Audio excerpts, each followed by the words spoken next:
अब हम लोग इलस्ट्रेशन नंबर 3 में आ जाते हैं, तो आप लोग भी आ जाइए। The following figure are collected from the annual report of XYZ limited. तो हम लोग को XYZ लिमिटेड का ये रिपोर्ट दे रखा हुआ है, जिसमें नेट प्रॉफिट हम लोग को कितना दे रखा हुआ है, तो 30 लाख दे रखा हुआ है। आउटस्टैंडिंग 12% प्रेफरेंस शेयर 100 लाख का, फिर number of equity share 3 lakh का, फिर रेट ऑफ रिटर्न, तो रेट रिटर्न ऑन इन्वेस्टमेंट हम लोग को 20%, फिर cost of capital that is KE हम लोग को 16% दे रखा हुआ है। अब सम्स में आगे क्या बोला, तो compute the approximate dividend pay out ratio so as to keep the share price at ₹42। तो यहाँ पे हम लोग को शेयर प्राइस दे रखा हुआ है 42, और इस शेयर प्राइस से हम लोग को निकालना है डिविडेंड पे आउट रेशियो कितना होना चाहिए, और यूजिंग क्या बोला, वॉल्टर मॉड्यूल। तो वॉल्टर मॉड्यूल के हिसाब से हम लोग को ये निकालना है। तो चलिए सबसे पहले हम लोग को वॉल्टर मॉड्यूल के लिए फॉर्मूला क्या होता था, तो इसके लिए हम लोग का फॉर्मूला होता था P = D plus earning minus dividend into क्या होता था, R divide by KE, and उसके बाद होल डिवाइड बाई क्या होता था, फॉर्मूला KE होता था। तो ये हम लोग का फॉर्मूला था। अब इसी फॉर्मूला में हम लोग जो भी इन्फॉर्मेशन दे रखा हुआ है वो पुट करने के बाद हम लोग निकालने वाले हैं क्या, तो कितना, तो निकालने वाले हम लोग डिविडेंड पे आउट रेशियो क्या होने वाला है। ओके, तो आ जाइए कॉपी में। ये रहा हम लोग का इलस्ट्रेशन नंबर 3।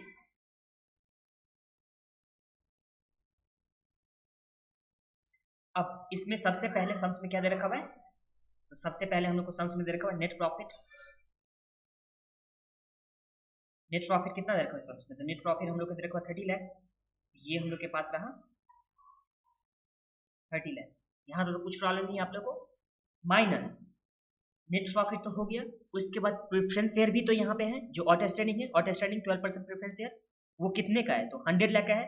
तो यहाँ जो भी प्रॉफिट होता है उस प्रॉफिट के हिस्से में से एक प्रेफरेंस शेयर को बांटा जाता है और फिर इक्विटी शेयर को बांटा जाता है। तो यहाँ पे जो प्रेफरेंस शेयर को बांटा जाएगा, क्योंकि आउटस्टैंडिंग लिखा हुआ है, तो इस तरह से हम लोग क्या एज्यूम करेंगे, यहाँ पे डिविडेंड पे और डिविडेंड इसमें से पेमेंट नहीं किया गया है।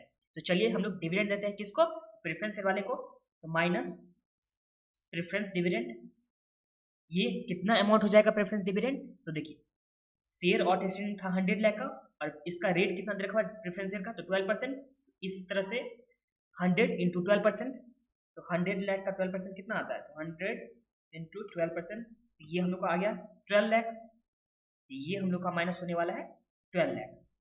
अब जो होता है उसे क्या बोला जाता है, earning after earning available for equity share holder. जो नेट प्रॉफिट हुआ उसमें से अगर हम लोग डिविडेंड माइनस कर देते हैं किसका, प्रेफरेंस शेयर का, तो अर्निंग अवेलेबल फॉर क्या होता था, इक्विटी शेयर होल्डर। वो कितना आ जाएगा, तो वो हम लोग को इस केस में आ जाएगा 18 लाख का। ये आ गया। अब इसमें हम लोग डिवाइड बाय क्या करते थे, तो इसमें डिवाइड बाय करते थे हम लोग नंबर ऑफ इक्विटी शेयर। तो चलिए नंबर ऑफ इक्विटी शेयर से डिवाइड कीजिए।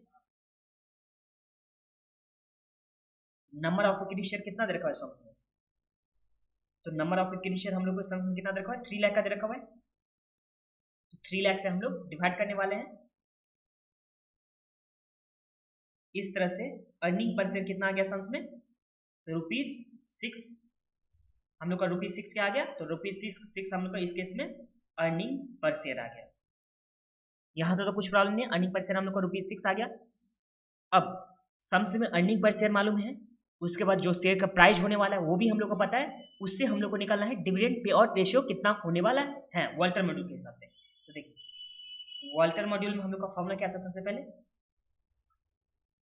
इसमें था price is equal to dividend plus earning minus dividend into R divide by KE, and whole divide by क्या होता था, KE। ये हम लोग का फॉर्मूला होता था। इसमें क्या डिविडेंड पे आउट रेशियो होना चाहिए, तो जिससे कि प्राइस ऑफ द शेयर रहेगा 42। सम्स में बोला है ना, ये देखिए सम्स में यहाँ पे क्या बोला कि 42 क्या होना चाहिए, शेयर का प्राइस होना चाहिए। और उसके बाद rate of return on investment दे रखा है 20%, एंड KE कितना दे रखा है 16%। तो चलिए इसमें पुट करते हैं। तो यहाँ P के बदले हम लोग कितना लिखने वाले हैं, 42, और डिविडेंड तो हम लोग को पता नहीं है, तो डिविडेंड के बदले डिविडेंड लिखते हैं, प्लस अर्निंग कितना निकाले, तो अर्निंग हम लोग कितना निकाले सम्स में 6 निकाले हैं, तो 6 माइनस डिविडेंड का डिविडेंड इंटू आर कितना दे रखा है, तो आर दे रखा है हम लोग को 12%, 20%। आर कितना था, 20%।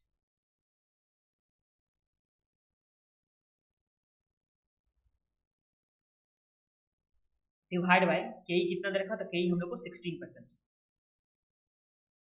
एंड होल डिवाइड बाय क्या आ जाएगा KE, तो 0.16। यहाँ तो कुछ प्रॉब्लम नहीं है आप लोग को। अब हम लोग क्रॉस मल्टीप्लिकेशन करने वाले हैं, 42 into 0.16 is equal to dividend plus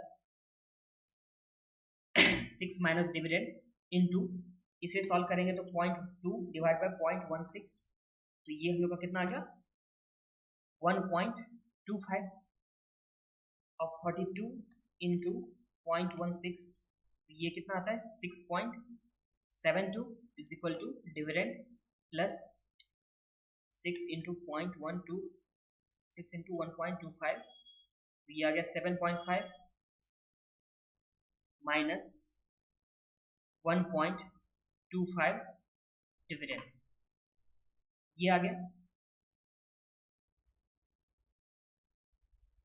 तो 0.25 डिविडेंड, ये माइनस करने से ये नहीं कुछ होता तो 1 डी आ गया, और ये माइनस करने से कितना आ गया 0.25 डी, ये माइनस में था, इस साइड आने से एक काम करता हूँ, यहाँ पे एक स्टेप और लिख ही देता हूँ, 7.5 माइनस 0.25 डी, ये कितना आ गया हम लोग का 7.5 माइनस 6.72, इस तरह से d इज इक्वल टू कितना आ गया 7.5 माइनस 6.72,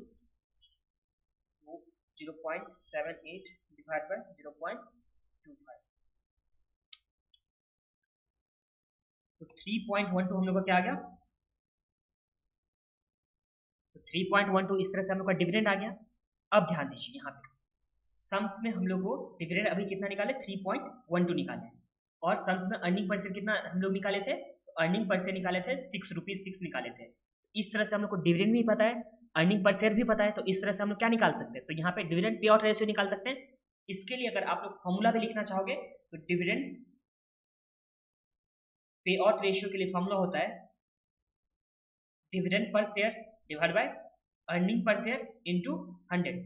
अब इसे आप लोग फॉर्मूला के साथ करो या बिना फॉर्मूला से भी करोगे, लॉजिक के साथ भी करोगे, तब भी एक ही बात होगा। कैसे, क्योंकि देखिए 6 रुपीज कंपनी कमा पाती है, कितना रुपये कमा पाती है 6 रुपीज, उसमें से 3.12 डिविडेंड के रूप में बांट दिया, तो कितना परसेंट डिविडेंड के रूप में बांट दिया, तो ये कितना आ जाएगा 3.12 में से 6 में से 3.12 बांट रहा है, तो इंटू 100 करेंगे तो ये हम लोग का कितना आ जाएगा, तो ये आ जाएगा 52%। तो डिविडेंड पे आउट रेशियो इस तरह से इस केस में कितना आ गया 52%, और इसी के साथ ये हम लोग का सम्स भी कंप्लीट हो गया। अब हम लोग नेक्स्ट में चलेंगे, जो है गॉर्डन मॉड्यूल जो है वो हम लोग नेक्स्ट वीडियो में देखने वाले हैं।